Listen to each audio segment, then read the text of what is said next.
Hey there, I'm Jama, and over the past few years, I've become very interested in onomatology, the study of names. I've never really liked my name until I researched the meaning of it. My name means paradigm shifter, and I'd like to shift your paradigm by shining a light on onomatology and how it can potentially help you find your purpose, help you communicate better with others, or even both. In each episode, I ask someone 8 basic questions regarding their first name. So sit back, relax, and try to shift your paradigm with this next episode. All right, welcome to today's episode. I'm truly honored and grateful to have the opportunity to sit down with someone whose words left a lasting impression on me when I recently watched a talk that he gave at our company from a few years ago. His message resonated deeply, and I immediately thought I would absolutely love to interview this person on my podcast. Beyond the incredible meaning behind his name, I have continually heard remarkable things about him, both as a professional and as a person. So, without further ado, welcome to the podcast, Jeff. Well, thank you, Jim. That is quite an introduction. And if I started every one of my calls or meetings with that type of intro, I'd be a really happy man. So thank you for the kind words. Oh, of course. Yeah. I'm super excited about this conversation. So, Happy to be here. Let's do this. all right. Well, before I jump into the first question, I just kind of want to give my listeners a little bit of context about who you are. So whatever you're comfortable with sharing, like maybe just like something that you enjoy, what you do for your career, that'd be awesome. And where you're podcasting from too. Absolutely. I am in the Bay Area, a little town called Los Altos in Northern California. Been here for pretty much all of my life. After graduating UC Santa Barbara in 1993, sure, I'll admit that I'm 54 and getting older, so giving away my age there. But after Santa Barbara, where I actually met my future wife, we moved to Northern California. We both started law school. She loved it. I hated it. I dropped out after 3 days and said, "There's got to be a better way." And somehow, somewhere, found my way into this crazy world of insurance. I'm more of a benefits guy now, but as we've grown at OneDigital, it's been really fun to kind of take on and learn, property casualty, HR consulting, financial services. So it's been a great ride. I before joining, which is almost 14 years ago now, I had my own employee benefits agency here in Northern California with 8 or 9 employees, sold to OneDigital in May of 13, and it has been just an incredible journey. Currently, gone from running a team of 8 in Northern California to almost 800 people, and running the Western region, which encompasses 9 states.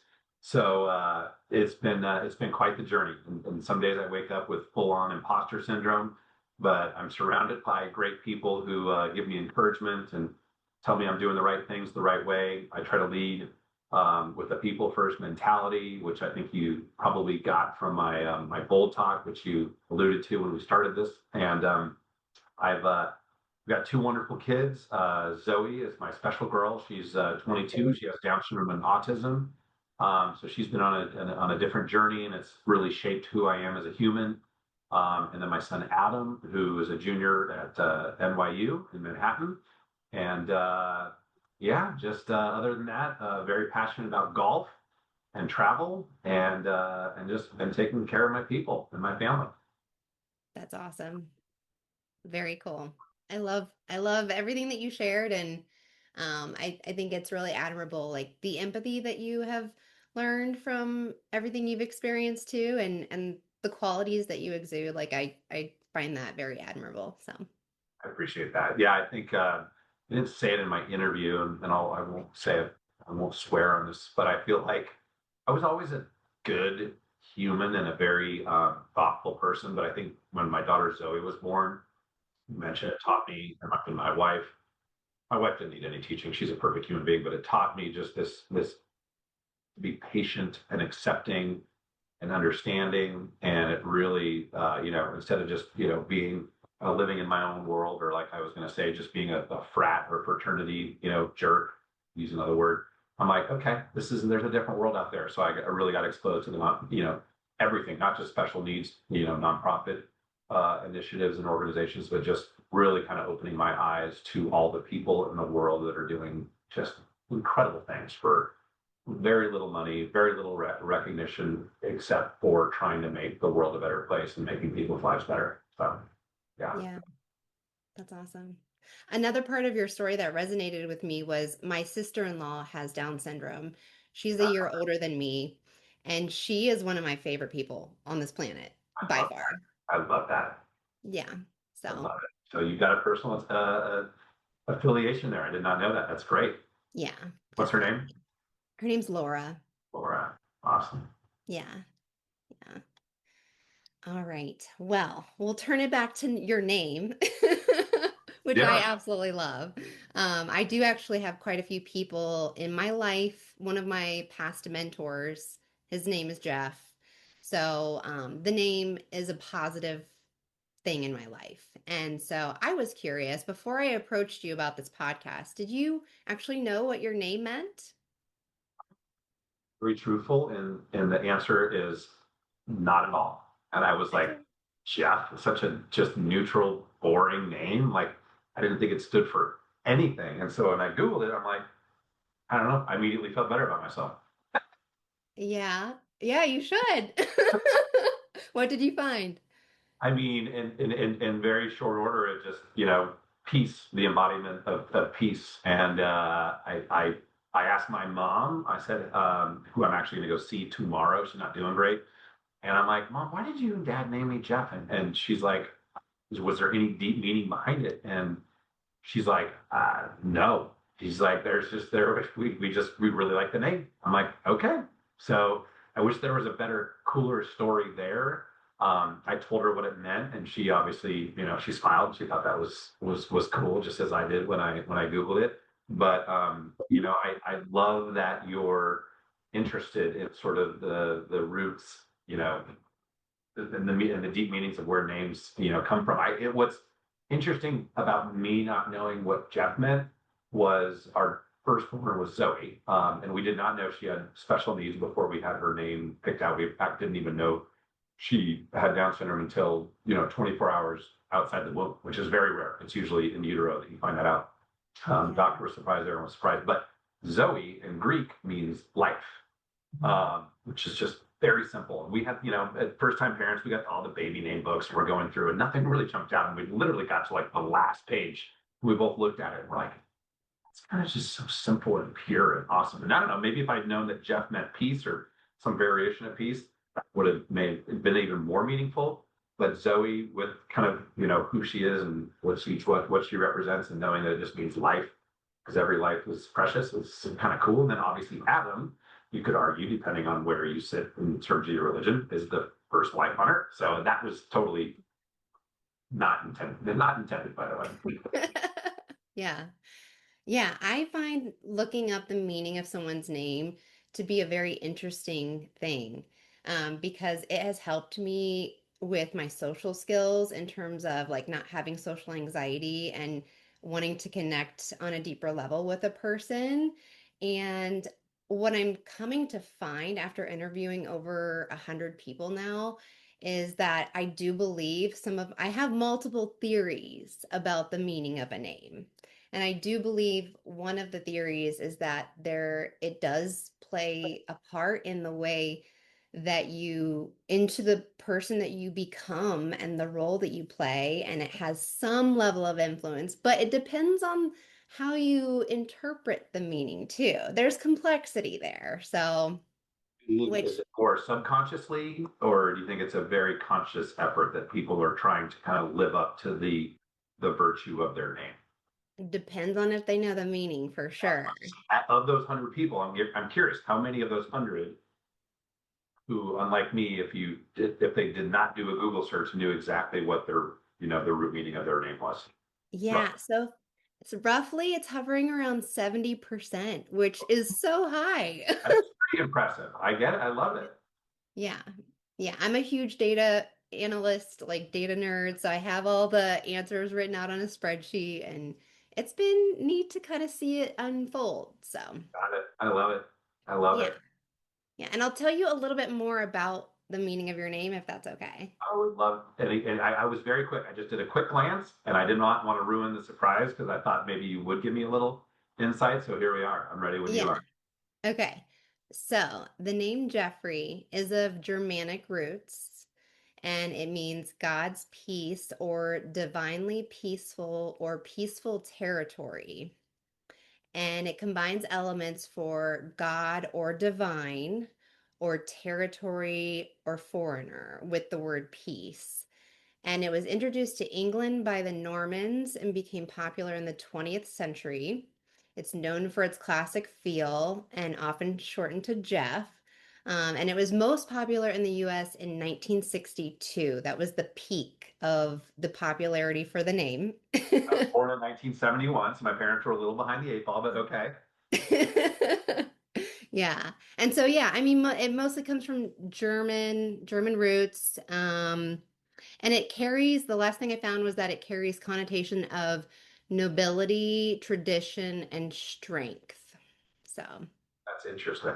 That's very yeah. interesting. Well, okay, that's very cool. The interesting thing about that description is I would say that I am the in terms of like my leadership style, in terms of if there is a criticism, of course there's criticism. Like I'm not that noble. Um, uh, it is that I'm very conflict averse, and I'm sometimes not. My biggest weakness is that I give too long of a leash. I should, fail or fail faster, make more decisive decisions. That I'm too empathetic, and so a lot of that is like, okay, I'm one to look for the good in people and give them a super long leash. Basically, I'm trying to find peace in a situation, and I'm very conflict averse. Unfortunately, and I look at the world right now, and it just destroys me. It's absolutely gutting. Everything that's going on. I won't get in, obviously political, but you could take a guess where I live in Northern California, which way I lean. But like, there's so much, there's anything but peace in the world, and this Hmm. whole just absolute, pardon my French, shit show of this sharing of this Nobel Peace Prize to who just absolutely completely disgusted me because he's anything but a proponent of peace. So I'll leave it at that. But me, I'm very happy to understand a little bit more about kind of where my name comes from, and I think I do embody a little bit of what you just said. Yeah. That's awesome. Okay. Great. And you already told me that the story about your parents choosing your name. I'm glad that you had that conversation. That's another thing about this podcast that I love is that it helps me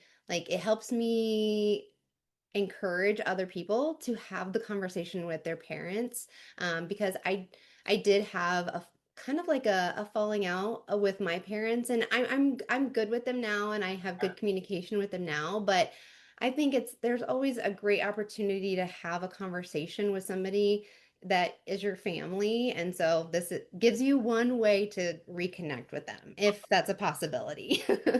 Here right now more than ever. I mean, again, back to politics have really divided a lot of families. So if there's a bridge to sort of kind of restart conversations and get back to a good place or a medium place, then hey, maybe this is one avenue. Yeah, Neutral. Yeah. for sure. Well, and thinking back growing up and your everything in your past, whether you were like a young boy or a teenager or a young adult, did you ever have the thought cross your mind, I wish I had a different name? No. I mean, my last name's Fallick, so there's a lot going on there. So I got teased from, teenagers all the way even till today. And it's pretty funny. It's like, yeah, great. I'm 54. I'm pretty sure I've heard every freaking phallic symbol joke under the sun. So there was not a lot of attention on Jeff so much as there was phallic. And so, I named before I sold to OneDigital, I was like, I'm going to go phallic insurance services. People are going to remember that name. Yeah. Don't ask me what the logo was. Kidding. But no, I mean, I haven't. I never really gave a lot of it to that. I mean, when I was growing up, Toys R Us was a big thing, and Jeffrey the Giraffe. So there was a little bit of heckling around that. But no, I mean, it was just. It's interesting that you talked about the peak of 1962 because right when you said that, I started thinking to myself, I don't know a lot of younger Jeffs. Mm-hmm. Like I don't know a lot of like my no one none of my friends name their kids Jeff. It's just the names just go in waves. Like I remember in that baby book, like here were the top 10 names of 2003 or whatever it was, and it's just it feels like there's this like constant sort of like cycle of names that kind of come and go. Like Adam was pretty unique for folks. So was Zoe, but there's just that, and I can't wait to hear about your name and what that means and how your folks came up with that. I'll turn Yeah. I'll turn the tables on you when you're ready for that one. But yeah, no, it's fascinating, very intrigued. Yeah. Okay. Great. Oh, and if you were forced to change your first name, is there a name that you like that you would want to adopt? Wow, that's an interesting one. Um, so when you gave me a little bit more around the roots and the nobility and the sort of the stuff, I'm like, if anything, it might have been kind of more of like a regal noble name. Like my middle name is Lloyd, so like if I was going to just like maybe Lloyd or Winston or Franklin, like I mean, nothing like too. I'm just not hip enough to be like a Dylan Chase or So I think I'd probably go like old school, like English, whatever. I don't know. Okay. Sounds good. And I would imagine that your first name has never been mispronounced. Is that correct? Not at all. I mean, the Jeff that is spelled Geoff, and people try to go like Geoff, like so. I luckily avoided that hazard, but no one's ever.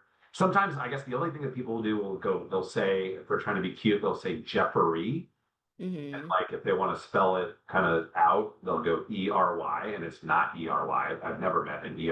It's Rey. So there's that. Hmm. That's probably the only thing. Yeah. Do you have any kind of innate emotion that you feel if somebody did spell your name wrong? No, No. no, Okay. yeah.